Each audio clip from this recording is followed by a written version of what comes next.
Good afternoon, everyone, and good morning to those on the European continent. Welcome to the second sequence of ATF's Float-In series. This 45-minute session will give us an update on the multi-dimensional market that Singapore has evolved into over the years. Joining us are veteran buyers and commissioners from significant platforms in Singapore. With us today, we have Ishaan Misra, the Executive of Content Strategy and Acquisitions from Discovery, Justin Deimen, President of Production and Acquisition of 108 Media. In a tandem appearance from Singapore's broadcaster, we have Joy Olby-Tan, Lead Acquisitions from Mediacorp, and Rita Seow, Lead Acquisitions, Lead Audience and Content for the Chinese audience from Mediacorp as well. We're also privileged to have with us Annette Kunst, Managing Director, Southeast Asia from Nielsen Media, taking on the moderator role today. She will begin the session with a quick overview of the market, sharing some exclusive statistics. Let's welcome Annette as we begin this session.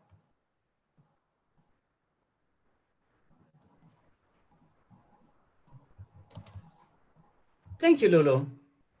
Good afternoon, Singapore, Southeast Asia, India, and North Asia. Good morning, Europe and Russia. Good evening, Pacific countries. And shall I say good night to those dialing in from US and South America? Thank you all for joining in such big numbers. It shows the importance of the topic and this session. I'm honored to be invited. By ATF to moderate today's session. Before we start a conversation with our industry content acquisition and production experts, I would like to share with all of you some top-line insights from the Singapore media scene.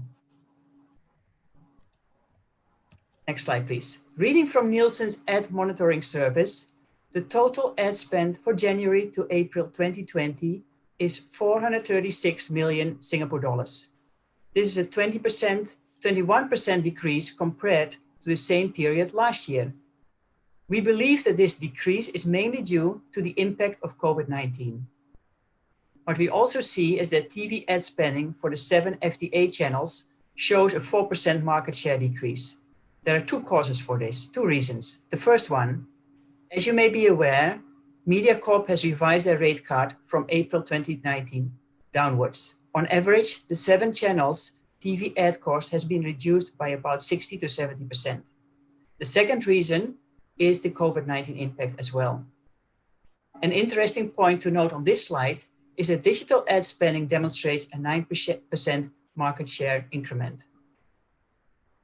On the next slide, we show you that according to Nielsen TV measurement data with StarHub, pay TV viewers, during the past few months, they spent 2 hours and 22 minutes per day watching TV. As we move to the last slide, we share what the mostly watched TV program genres are in Singapore, and that's probably of most interest to most of you on the call. During the past 5 months, we see that 42% of pay TV audiences are a big fan of Chinese content. Besides that, drama series, kids, and news programs remain the top watched program genres for Singapore pay TV audiences. We hope this provides you with some valuable input and sets a stage for our conversation. We now like to invite our panelists as we begin what will be a compelling session. Let's start with Joy. Joy Olby-Tan leads Mediacorp's acquisitions team for content targeted at the English and Chinese language audience. The team acquires a wide range of genres, including general entertainment, factual, kids and sports content for Mediacorp's FTA and OTT platforms. Joy, first question for you, and welcome to this. Thank you. In general, for those who are looking to find new opportunities in Singapore, how does one enter Singapore's market in order to sell successfully? Hey, Annette. Thanks for having me, and hi, everyone. To underscore what, Annette, you said in your introduction of the Singapore market, maybe just let me add a bit more to set the scene. To me, the media landscape of Singapore appears to be reflective of Singapore as a society. where we are a melting pot of international cultures and people, where there is a diverse mix of target audiences who are both hyper international and also rooted in local influences. Accordingly, the entertainment and media landscape is also an interesting dichotomy. Firstly, there's ourselves, Mediacorp, and we have concertedly moved into the role of a national media network with transmedia in our evolving DNA. Then there is the plethora of other services that vie for our audience's attention. So whether the services are paid or free or otherwise, one thing is clear: the product needs to be relatable, relevant, so that it can resonate with the audience and our business needs. So back to your question of cutting through the clutter and selling successfully. There are no barriers to entry, I think, and neither is there a marketing silver bullet. It's all about whether the proposition has a connection with the partner, the connection to the partner's needs, objectives, connecting to our business approach, our risk appetite, connecting to, very importantly, our budgets, and being practical and pragmatic. Of course, in our interconnected industry, of which there are many people hopefully viewing us here today, trust and reliability are key. So I'll borrow an analogy. Many of us will know the popular game show Who Wants to Be a Millionaire. I'm kind of showing my age by saying that. You remember the three original lifelines? There was Ask the Audience, 50-50, and Phone a Friend. So one of my favorites is Phone a Friend, because you can never underestimate the power of the phone a friend connection. So joking aside, as with all successful deals, there must be a meeting of needs and minds. The product and business proposition are also very key factors. From my experience at Mediacorp, any product or partnership is reviewed for how it can fit into our business needs or how it can build a new business opportunity.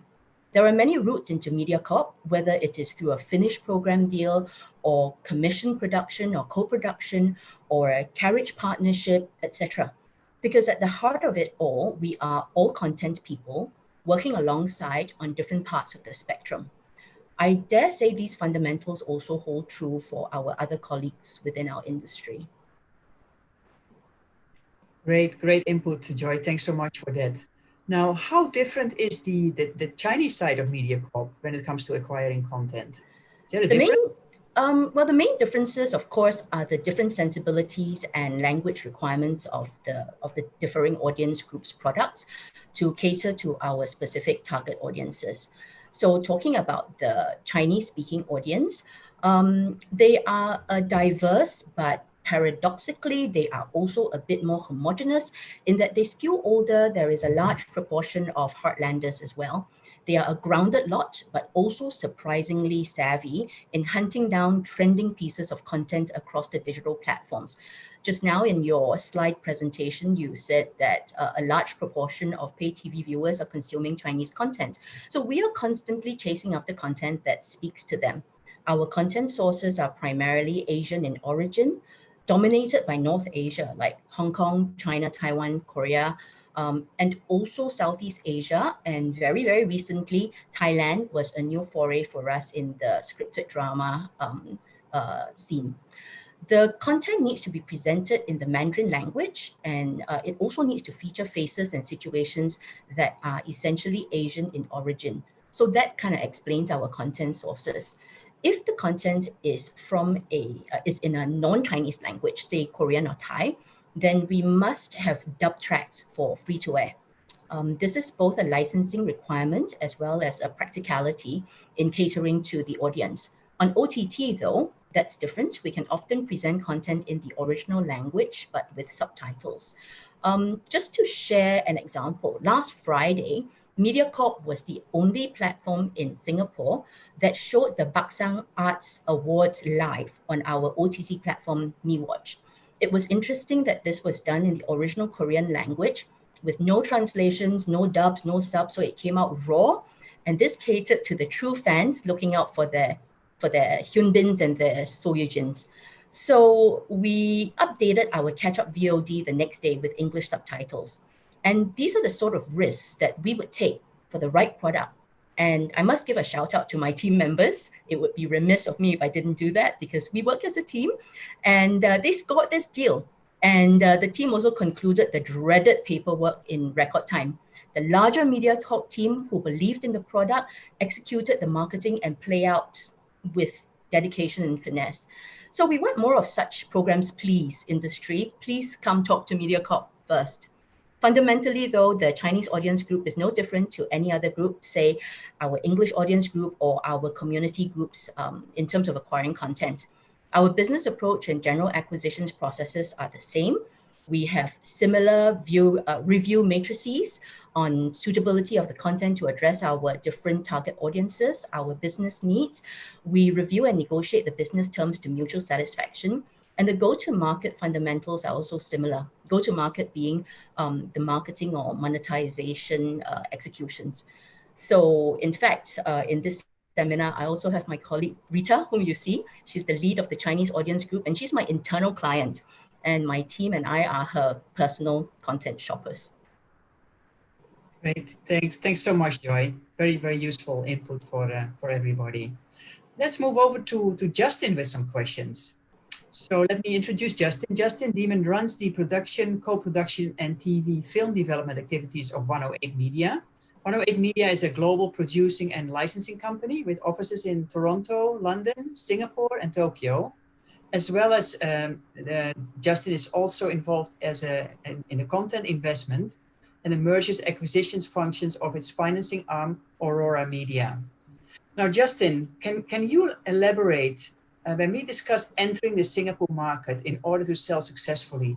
Is it better via co-production, or is Singapore's landscape dominated by work commissioned? Justin, please. Hi, everyone. It's a big fundamental question that everybody, needs to kind of wrap their head around coming into Singapore. I think Singapore is a good build out for certain types of content, not all. Animation, non-scripted, factual, they tend to do quite well out of Singapore into the rest of Asia, especially into India as well. Drama, for example, tends to have a much more complicated journey, drama and fiction, I would say. And this journey would take co-production as a possible route. But what I also would say, just to answer the first part of the question, would be, I think, and maybe I would say this perhaps a bit controversially, it's if your main agenda is to sell into China, maybe right now, Hong Kong would be the best landing spot, but Singapore works very well for the rest of Asia generally. And also generally, Singapore is mainly a commissioning country. And that's because the middle strata and the lower strata of the industry, they are very competitive, but the top strata of the country, they are not competitive at all, meaning there's not that many buyers involved here. So that's why most of the times, a lot of the channel commissioners, a lot of the big buyers, they tend to be able to take all rights from the start, given how competitive the production industry is. And also, all roads in this kind of ecosystem, they all somehow lead to the government money as well. Like government money does, in a way, fund almost 80% of every content that comes out of this country. So even the big companies, the MNCs, they have a line of credit, not really a line of credit, but they have a line into IMDA for funding as well. So I think a lot of people who are looking at co-production into Singapore have to kind of explore a little bit more into how the government works as well. But what I would say about co-production is, it's not something that everybody does. I feel like it's something that, especially in this COVID environment, is going to get much, much more important. You have to kind of get savvy with rights management, different financing mechanisms, knowing how to work with IP ownership. And interestingly enough, Singapore is setting itself up to be the launch point for co-pros, mainly because of the corporate infrastructure, the business atmosphere that we have in the country. And we have all the legal and finance protections in place here. At the end of the day, it's all about just figuring out your licensing windows, how extensive your international structure was going to be in the co-production, and most importantly, how your IP creatively lends itself to a co-pro. And also because balancing the reasons for a co-pro is going to be the biggest hurdle for any producer or production company. because you're going to be asked all the time, why does this need to be a co-pro? Can you just scale down the budget and work with this one buyer instead? And then again, in actual production, Singapore is also good for a market for co-pros because we are also a hop and a skip away from Malaysia and other ASEAN countries where the production costs are really value for money compared to anything else. Yeah, so building on that, Justin, is co-production then the only way into the next era of content in Asia, seeing how the individual markets have their own specific barriers to entry and finished products will be increasingly irrelevant? Well, so just to bring it back a little bit, I think we have to kind of understand how co-production works and why it's there for. I mean, it takes a bit of knowledge of international production, line production, as well as creative production, creative producing, and mixed in with knowledge of licensing and distribution. So it's not something that it's very easily set up on the ecosystem in Asia, because in Asia, the producing way of doing things is you either are really good at production, you're really good at licensing, you're really good. It's not very off, or you're really good at creative producing. It's not many people kind of keep the entire equation in their head when they go into marketplaces and try to make deals.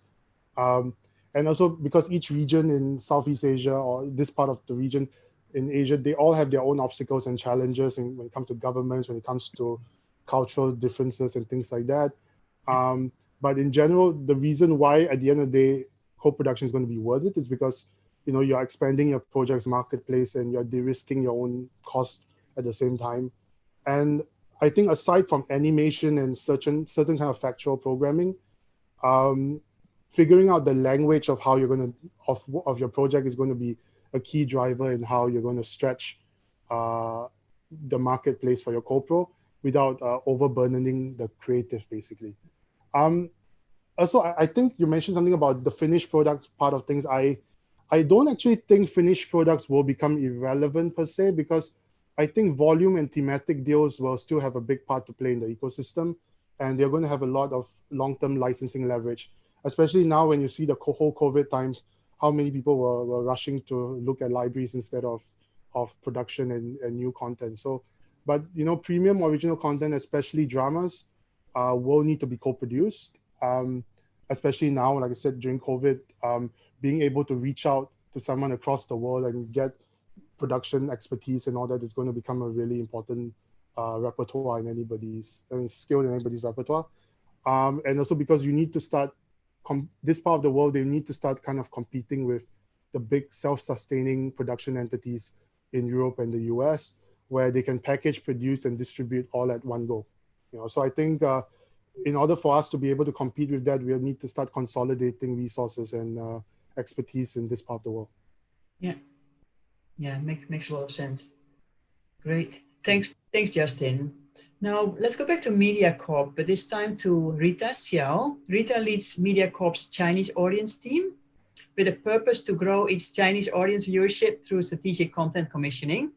The team commissions genres ranging from drama, general entertainment, factual kids, and comedy, short-form content for Mediacorp's FTA and OTT platforms. Rita, what kind of percentage does foreign content take in your channel, meaning non-Chinese content?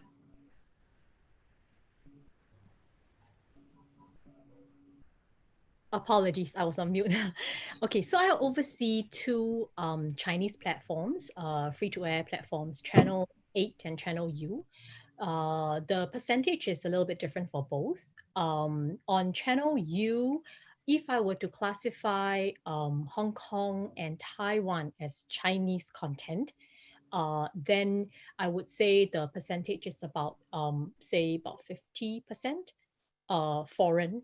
And as Joy actually earlier mentioned, a lot of our acquired content are from North Asia.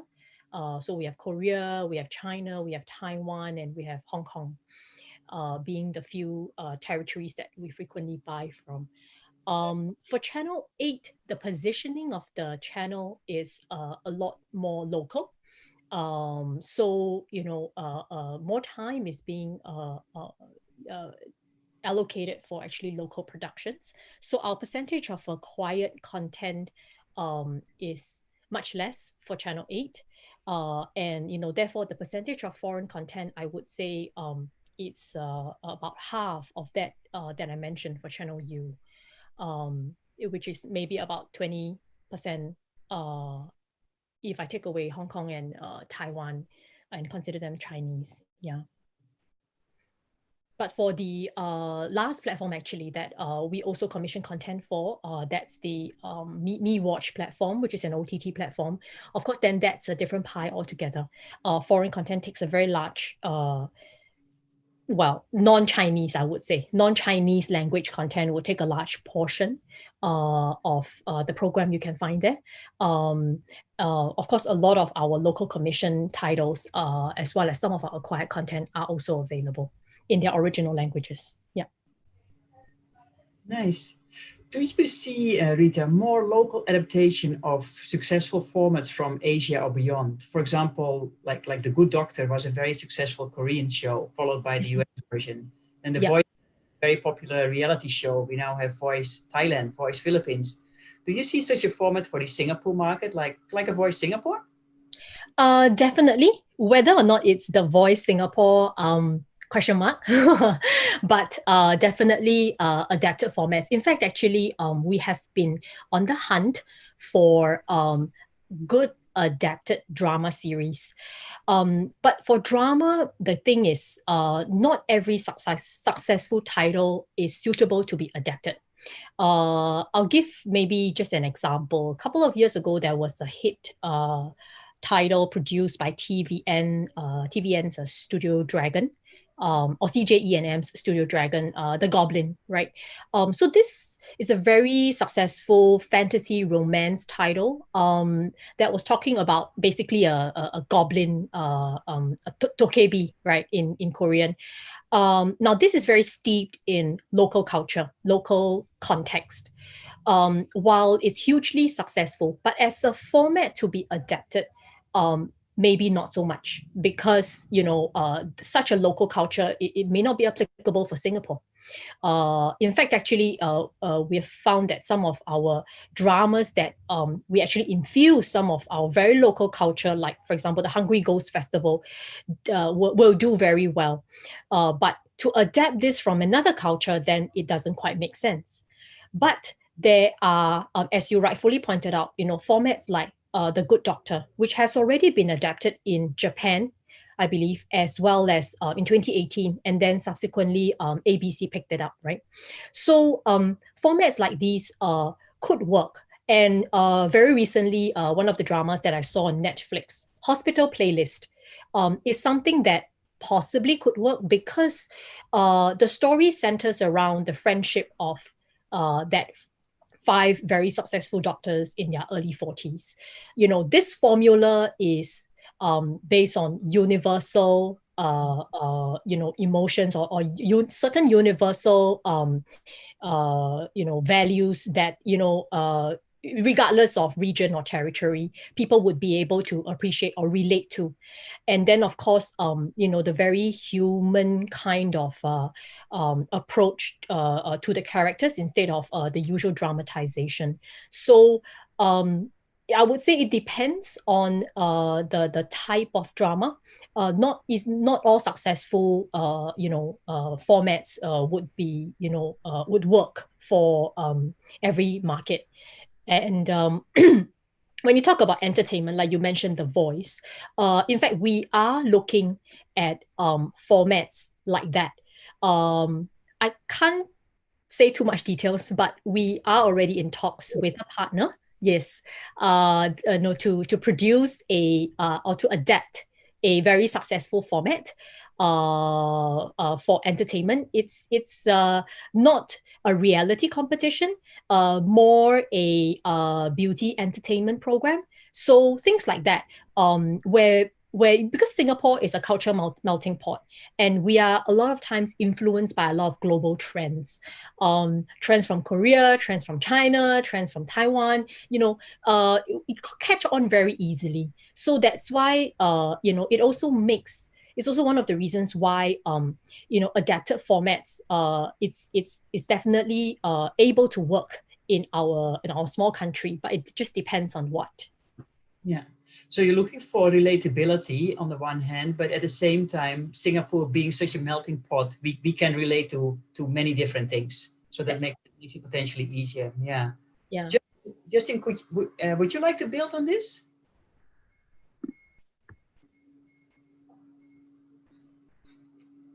Justin?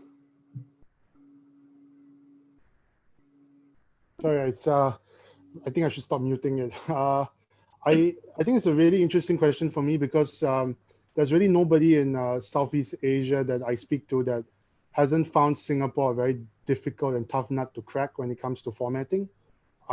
In fact, I feel like this is like a deja vu because I think I was speaking to Joy about this about 2 months ago, around there, So what I would say is it's the melting pot scenario, like you say, it can work to your favor, but it can also not work to your favor. I think, and because Singapore's unique consumption habits and our demographic makeup and all that, it makes it a little bit trickier. And Singapore really is a bit of an anomaly in this part of the world when it comes to formatting as well, because we don't really have,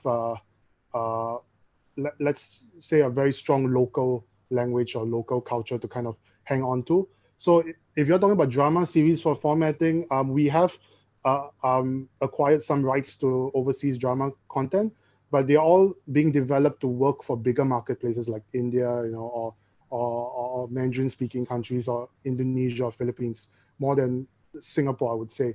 When it comes to factual, reality competitions and things like that, the problem is Singapore is such a small market that it really doesn't matter at the end of the day how local you make your format, because the cost involved in producing these formats is very incongruent to the amount of viewership that you're going to get, and really that points to a fundamental problem in the ecosystem on a granular level, because we have a small viewership, in films, TV, and all that, but with a very high inherent production cost to produce anything in Singapore. So I think at least for factual programming, things like this, all roads kind of lead to understanding how local and regional brands work, because they are the ones that are really funding projects like this. All the key brand HQs are all based out of Singapore, especially for Asia Pac. So the good thing is all the decision making is here. So what happens is, even though you're doing a deal for Indonesia or Philippines or Vietnam, a lot of the decision makers are based here, and they tend to bundle a Singapore version into the whole thing anyway, into sponsorship packages. So, and then they wrap up all the digital, terrestrial, cable rights, and they all get intertwined with other countries as well. But creatively, what's unique about Singapore is that if you produce something in Singapore, because of the two big languages in Singapore, English and Mandarin, and it's somewhat unique in ASEAN, you also get a big bite on second window licensing. Because if you produce, let's say, English version of a format, you can really kind of already market and bill it to sponsors, to media partners, as the de facto regional Asian format of this show, because it's in English, you're using English songs. And secondly, you can also do the same thing in Mandarin, and you can sell it out to the wider parts of Asia as well. So that's unique about Singapore. It's small market, very expensive. Brands are here and they don't want to spend that much money on the Singapore version. But if you are able to sell to the regional market as an English or Chinese version, Singapore might actually be a good landing spot for some of these formats. But I think a lot of the focus is going to be bigger markets like Vietnam, Philippines, Indonesia, and things like that. Okay, so that's how you could build scale then. Yeah. When you acquire content, this is a question I would like to ask all of you. When you acquire content, where do you normally buy the content from? For example, localized versus international content. Maybe Justin, you go first again. For us, we do both local and international. I think with local, if let's say that it's a bit too localized, the one thing that we look at is to see the elements of the programming that can go international, or what international buyers would want.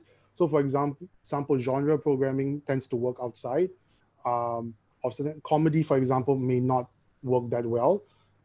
But if let's say it's an Asian production, but it's in English, it's something that we would look at if you're thinking out of local. one of the reasons why we have big footprint around the world is because we pick up a lot of international content as well.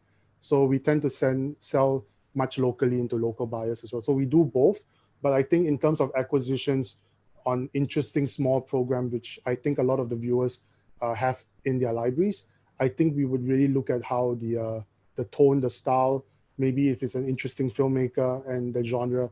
I think those were the selling points if it's not in English.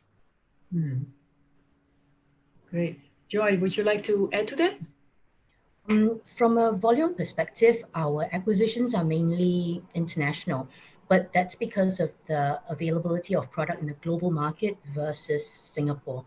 In Singapore, Mediacorp is the largest producer of local original content across 4 main languages. We produce over 1,000 hours per year, and we also commission and partner with local content creators to onboard content across our many platforms. But of course, if there is quality local content or Asian content made locally, we will always most definitely be interested to at least review for suitability because local is relevant. One area of note is our Lights Camera Singapore slot on our free-to-air Channel 5, our English language channel, and also on MeWatch. This Lights Camera Singapore slot comprises of locally produced movies as well as original Mediacorp commissioned stage-to-screen series. One of these series is called Ti Tou Dao, which ended its free-to-air run in English on Channel 5. And it was also reversioned for Channel 8 in English. So there's quite a good long tail there. Both are made available on MeWatch, and it's actually one of my favorite local dramas. For the Singapore movies, we don't produce them. We haven't for a while. We acquire from a whole host of local rights agents and producers, and we work with local organizations such as the Singapore Film Commission as well as the IMDA to identify suitable movies to showcase. So we've had this slot for the better part of, I think, over a year or so, nearly 2.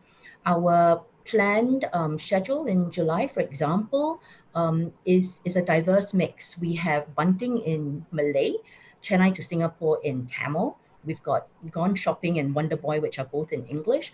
But the whole beauty of it is that it showcases the local movie industry forays. Great, great. I would like to ask this question also to Ishaan, but let me introduce you to him first. Ishaan Misra. Ishaan's role is to acquire content for the Discovery networks for all of Asia across Discovery's large portfolio of more than 10 brands. Being part of the content strategy and acquisition team, he deals with acquisitions, productions, as well as new channel launches across Asia. Ishaan, what do you have to answer on this question?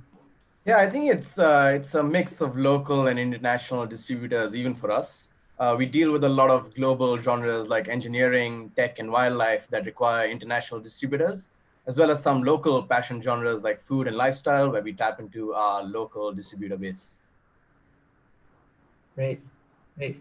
Okay, let's move on to some other questions. Justin, what do you think have been the more successful genres in your co-production journey to date for the Singapore market specifically? Well, it's tough to say because we are a unique kind of company. We've produced things with Laos, with Cambodia, and things like that. So we're not opposed to getting our hands dirty a bit and working with developing film industries as well and TV industries. And I would say for myself as well, I have quite a bit of a unique journey. But from a personal standpoint, I would say that animation, drama, and formats have kind of made sense to me as co-productions and were relatively successful. At the end of the day, it depends on how the co-pro is structured because we've come into it from different standpoints. People ask different things from us, whether or not it's from an investment standpoint, whether or not it's from a pre-sale standpoint from our licensing team, whether or not it's through post-production, it's creative producing, whether or not they just needed us to tap into incentives because of the offices that we have in different countries, or whether they needed our physical production expertise as well. So first off, we kind of need to figure out where your role is in the co-production matrix as well. And each one will have different risk associated with it. So I think at the end of the day, I would say that every country's going to have a different, every company's going to have a different success matrix when it comes to co-production. It really depends on the individual mandate of the company and the producer or the independent producer that's part of these things. Because it's actually quite easy to co-produce, but it's not as easy as tying strings together at the end of the day, because as anybody who's done any co-production would know, co-production, they can be quite draining from an emotional and mental point of view as well. And fundamentally, they are like marriages and not very transactional. You come into it thinking that they are quite transactional, looking at, oh, this paperwork, this money goes here, this money goes there. It's easy to do, but at the end of it, you are dealing with creatives, talents, and all that. And even when they're being put together on a corporate level, so for example, if Mediacorp works with Discovery, you're going to find a way that somewhere along the line, someone's going to get exhausted halfway through. So I think it's one of these things that you just have to keep exercising on, I feel. So it's tough for me to say what's successful and not, because it's successful on a monetary terms, yes. Successful on a learning curve and all those kind of things, also yes. So it really depends on what's the definition of success when it comes to a co-pro. Yeah, I guess, well, most of us are probably looking at the former rather than the latter, but yeah. Thank you. Ishaan, back to you. What is the best way, or what are the more successful formats that can have a greater chance of success in Singapore? Or in other words, what kind of content has better success? And is it similar than across Asia? Since you also source across the region, would be nice to have that perspective between Singapore and the rest of the region. Thanks, Annette. That's an interesting question, actually. Singapore loves food. I think that's something that jumped up straight away from our research.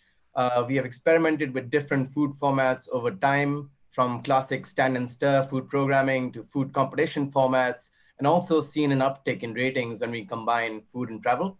And I think this holds true for all of Southeast Asia. That's why we rejigged our Asian Food Network channel, so it eventually becomes the home for Asian food lovers. However, survival and adventure is by far our top-rated genre across Asia, and we actually might have the largest inventory for this type of programming. There is a huge appetite for this genre still, so this is something we are continuing to pursue. Nice. Yeah. Thank you for that input. Okay, while we continue, I'd like to mention that there will be a poll happening about now. So please take part in that while we continue to engage in a discussion. So it will run concurrently. I want to go back to Rita, going in a little bit more into specifics. Looking at Mediacorp's Chinese audience, are you more susceptible to co-productions, or would you prefer a specific genre that works better than most?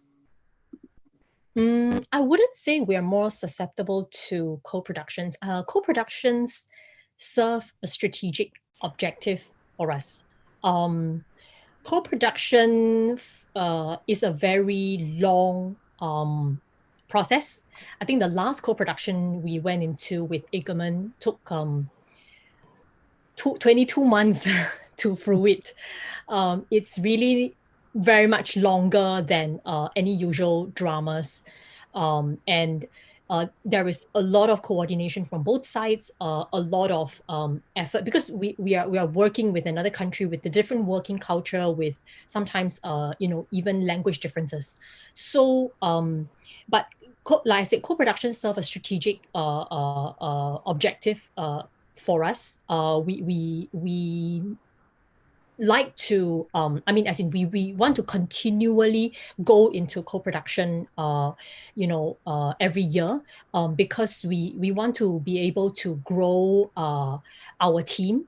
We want to put Mediacorp on the regional, if not international, footprint, and for all the benefits that the rest of the speakers have earlier mentioned, which I won't go through one by one, but definitely the benefits, the strategic benefits of a co-production is there.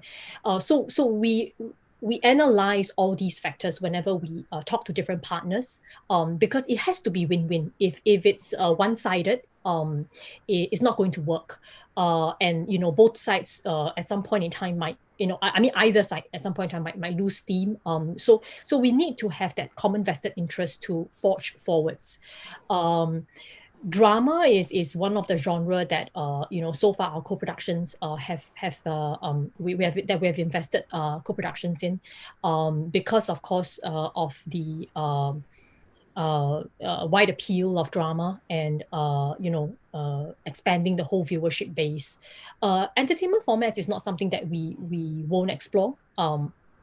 It's something that actually, in fact, we are in talks with a few partners, or we're exploring the possibilities with a few partners at the moment. Yeah, I would say that that much for co-production is something that we are definitely going to continue doing. But we are very selective about it, and we want to work with partners that have aligned goals. There are lots of deals that we have started talking or exploring, but if they don't work out, we recognize at the beginning it doesn't work out, and then we stop it there and then, and mutually agree, of course, to stop it there and then. It's always a very tough process, co-production. Yeah. Yeah. Thank you for sharing those different factors that go into that. Yeah. Ishaan, I want to ask the next question to you. Across Asia, what has been the more common hesitations to acquiring a specific genre or a specific issue within a genre? Do they reflect similarities when you're looking to buy for Singapore? I think the world we live in now is slowly gearing up to be a place where respect and tolerance for our fellow human beings is of utmost importance. And at Discovery, we've always valued that. So when we acquire content, we make sure it's in line with what we stand for. So we tend to stay away from content that it could harm religious and political sentiments. But apart from that, we tend not to shy away from any genre in particular. Discovery is, after all, a window to the world for most of our audiences, so we wouldn't want to deprive them of anything. Yeah, makes a lot of sense. Great to hear that. Justin, back to you. As you invest quite extensively around the region, pulling various expertise from different countries for a single project, you would want the final product to have as much mileage as possible. What do you take into consideration for the best ROI and as well risk analysis before going in? Well, I think for us, everything's sort of relative to the budget at the end of the day. We tend to do small, quick deals at the same time as we do those very deep, sleepless nights types of deals as well. And all this opportunity cost that comes into it as well. But I think in general, what I would say is we tend to have a quick look first at the track record of the producing team, the overall creative package in terms of the talent involved, and also how extensive the development process was, because sometimes you can tell how a project is going to end up just by knowing how deep the development was. I think that's something that comes from a lot of experience of seeing things from a paper concept into seeing what it ends up becoming. In terms of the risk analysis, I think we have a few mechanisms in place because in order to de-risk us, we are a sort of unique company in this part of the world because we are a producing company with strong global licensing capabilities, and also we have a financing output as well. So some deals we go in knowing the profit margin of the project, or we have a consistent profit margin on this because we come in as the lenders or gap financiers on certain things. Certain IPs we come in more speculative if they have more potential for upsides further down the line, or more strategic of infrastructural plays in there. But at the end of the day, I would say when it comes to risk analysis, I think if the good thing about us is that when we are excited about an IP or a project, we tend to bend the spokes in a way to kind of ensure that the deal can work. For example, I think what we are pretty good and decently good at is building out a semi-funded project. Even if, let's say, it comes in with a small commission from a small territory or single territory internationally, I think what we are able to do because of how we can put licensing and the financing pieces together, we can figure out how to expand that minority contribution to a bigger, larger co-pro to fill up the entire budget. So I think that's why we're quite interested in working with channels from around the world as well, because if they commit a certain X amount to a project, we can kind of take that baton and run with it and put the financing together for the rest of the world. So I think that's something that we've been pretty decent at putting together in a certain amount of time. So I think it's something that we apply not just to how we do TV, but to films, to formats and animations as well. Thank you. Thank you.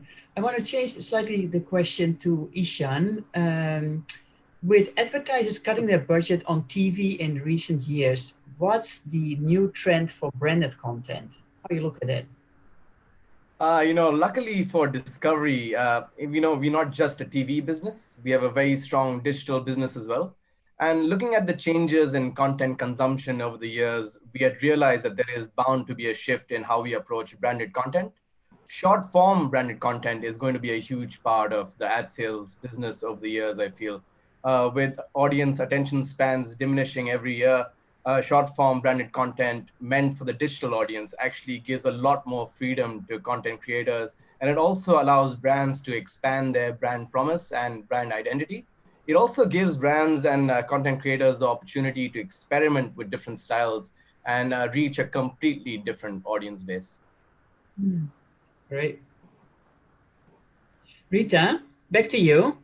Has anything outside of Asia been successful that you're keen to explore again?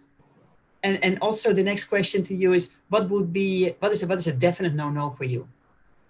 Answering the first question, I think we are increasingly looking to work with creative brains outside of Singapore. So this could be even in the form of us calling for a pitch outside of Singapore, beyond Singapore shores, because again, looking at the creative industry in Hong Kong, Taiwan, China, Korea, even,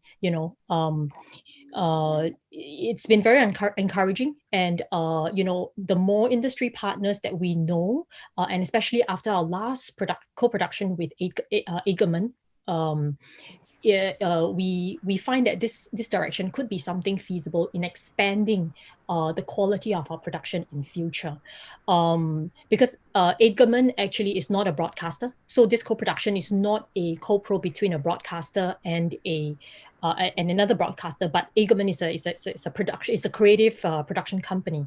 So, but they have a lot of a lot of standing in Taiwan, and of course they managed to get broadcasters like GTV on board, and also a few other OTT to carry the title. So, from this experience, we actually think that we could expand this kind of the collaborative model even further. So that's something that could come into fruition in the months ahead when the whole pandemic is over. And then, sorry, the second question, definite no. Okay, actually quite simple. I think straightforward no would be, certain LGBT or certain themes that we know in our Singapore landscape will not work. Certain countries, they have gone into content with such themes, but for Singapore, we especially Mediacorp as a national transmedia network, we will definitely steer clear. Nothing that incite politics as well, religion and cultural sensitivities. These are areas that we are very, very careful about as well. Yeah. Understandably. This is Singapore after all, right? Yes, correct. Okay, I'm skipping through a few questions that we had prepared earlier on, guys, because I want to keep some questions also from the audience. But maybe I think the key useful ones are, and then I'll start maybe with Justin and with Joy. What are the 3 simple pointers our attendees should be aware of in making it worthwhile for you to make a meeting with them? So I think that's something very useful for our attendees to listen to. Joy, would you like to go first? Yeah, I'll keep it simple. The first one would be to know us, at least know a bit about us before we meet, so that we can have a productive conversation. The second is Please be reasonable and flexible. We will be too. And thirdly, please be open and creative, because when we put our heads together, perhaps we can come up with a good model and a good partnership. Thank you. Ishaan? Yeah, I think it's very similar for me as well. I actually just have one point, which is pretty much just know our brand a little bit and know what we stand for. And personally, I just love meeting new distributors. So when someone fresh comes in and wants to pitch an idea or has a finished program, I love to hear them out. And it's like when you hear more what distributors are looking at, you also start thinking more about your brand from a different lens. So I think that really helps. But it's always good to know what Discovery stands for. We have a lot of brands, so it's important for the distributor to be very focused in how they approach us, so that it's a very productive meeting, pretty much. Thank you. Let us now turn our attention to the many questions that we have received from the attendees. Quite a lot come in, and I will try to address as many as possible, but we're getting tight on time already. I would like to start with Ishaan. Question from Japan. What kind of Japanese content is popular in Singapore? Well, Japan is truly a magical country, and I think it still holds a certain aura and mystery for our audiences. From what we've seen from our Singaporean audience is that our viewers enjoy Japanese culture thoroughly. Japanese cuisine is a big draw for our audiences, as one would expect, but curiously enough, we've noticed slightly slower paced programming works wonders as well. We'd acquired a couple of titles about Japanese gardens, and it was truly breathtaking, and I literally couldn't take my eyes off it, and it rated really well for us. Also, something that we acquired that did really well was programs that had the best clips from various Japanese game shows. And as you can imagine, this was a real treat, as Japanese game shows are probably the most unique formats you could find around. Yeah, I can just imagine. Joy, maybe you want to build on that as well? What do you think what type of Japanese content is popular? Actually, what Ishaan said is perfectly true. On Mediacorp, we've had a small foray into Japanese content in physical Japanese game shows. They are brilliant. They're crazy. They are so funny. The challenge with finished Japanese product a lot of the time is that for some reason the multi-platform rights are not cleared thoroughly. And with us being a multi-platform company, we do need to have rights that are cleared for both free-to-air as well as OTT. So that's been a bit of a challenge for us.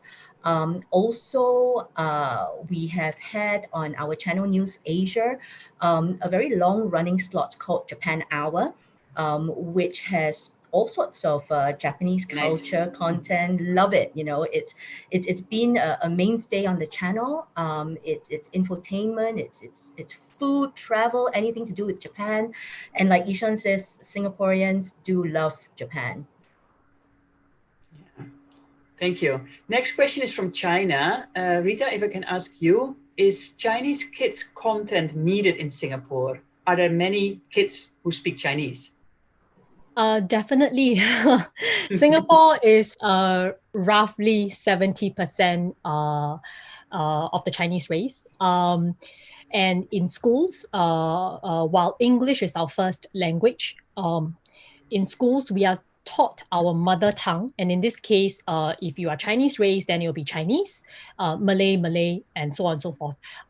We are taught that all the way up to secondary 4, which is 16 years old. And it is a mandate, is one of the mandatory subjects that students need to sit for exams for. They can't skip it. It's not an elective. So Chinese, definitely. And we all know the growing influence of China. I think that's needless to say. So there is a lot of emphasis from parents actually, on the Chinese language, equipping their children with knowing the language, knowing how to speak, how to write, how to read. And it has become also a little bit of a problem, I would say, for Singapore, because the younger generation of parents, they are all very conversant, very fluent in English. But when it comes to Chinese, it's a mix of I can speak, I can't recognize the words, I can't read, or I can read but I can't really write.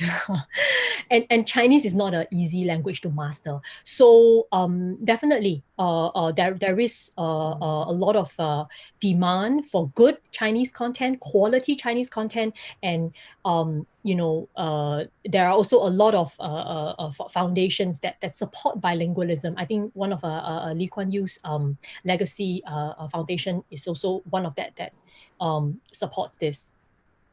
Yeah. A question from the Netherlands for Ishaan. What can be the pros and cons when reviewing European content? Thanks to markets like ATF and MIP, we actually meet a lot of European distributors who have some fantastic content. Funnily enough, we actually end up buying quite a lot of European programming for Asia. The way European filmmakers treat Asia makes it the biggest draw for me. They have a certain unfiltered approach mixed with genuine awe for our region that makes the show really mesmerizing.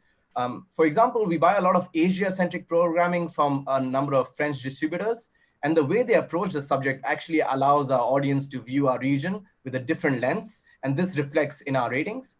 The only con I can really think of is sometimes European programming is in a language that I personally don't understand, which takes away from some of the beauty of the storytelling. But apart from that, I don't see a real con. It's lovely programming. Thank you. Two questions from Germany, and I'll pass them to Joy. First question, what kind of drama series is Mediacorp currently looking for?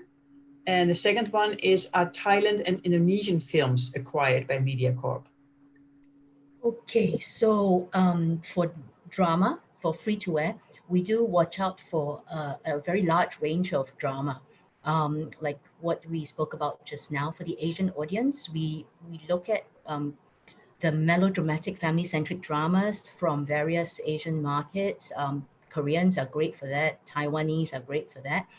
We also acquire a certain proportion of costume period dramas from China, from Hong Kong, and also contemporary dramas from Korea and Hong Kong, Korea being the juggernaut. For the English-speaking audiences, for drama, there's a wide range of content available. So we generally look at the more general appeal content, such as the likes of Nancy Drew, NCIS, to the more thoughtful Good Doctor US version, which we spoke about just now. Because we have fewer slots on FTA, we do have to be very selective. High production values, absorbing storytelling, strong brand equity. These are the key points. For OTT though, we can take on more volume, onboard more partners, but the same adage of strong brand equity and compelling product is key, along of course with a sustainable business model. Second question was on Thai and Indonesian films. Does Mediacorp acquire them? Yes, we have definitely acquired films from Thailand. For our English language channel, we've acquired horror titles. Thais are great for horror stuff. We're also on the lookout for Thai films for our Chinese channel. For both, the language dubbing has always been a challenge. Typically, they don't come with a ready dub in either English or Mandarin. And there's a certain amount of investment that needs to happen. So typically, if they did come with ready dubs, we would be much happier and it would make the acquisition consideration much better. As for Indonesia, our Malay channel, Surya, has acquired selective movies because of the natural language affinity is towards the Malay-speaking audience. Thank you. Great responses.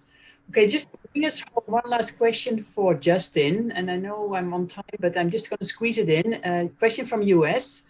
What acquisition, financing, and co-production opportunities are there in motion picture, animation, feature film, and series? You could respond. Yeah, so like mentioned earlier, I think Singapore's set up to be a gateway to co-produce. But I think it's very important to kind of look at Singapore not just as a country co-production partner, but a regional co-production partner, because what Singapore has access to when it comes to production and all that is access to the rest of the region as well. So just about like a few kilometers away from Singapore, you already have the biggest film studio in Southeast Asia, for example. So you have access to these things, you have access to different government bodies in terms of the financing. So what I would say is that if you're from the US and you're looking to co-produce, just find a partner in Singapore that has a track record, have them figure out how the incentives would work locally and regionally, and then just build up a financing plan that would include some local pre-sales and equity partners as well. Thank you so much.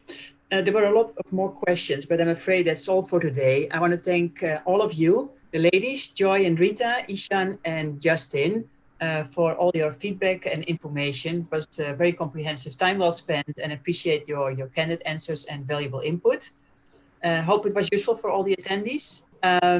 Do tune in to the next round of ATF's Plugged In Series 2020 in mid-July for more real discussions as we delve into more markets across Asia. We look forward to see you then.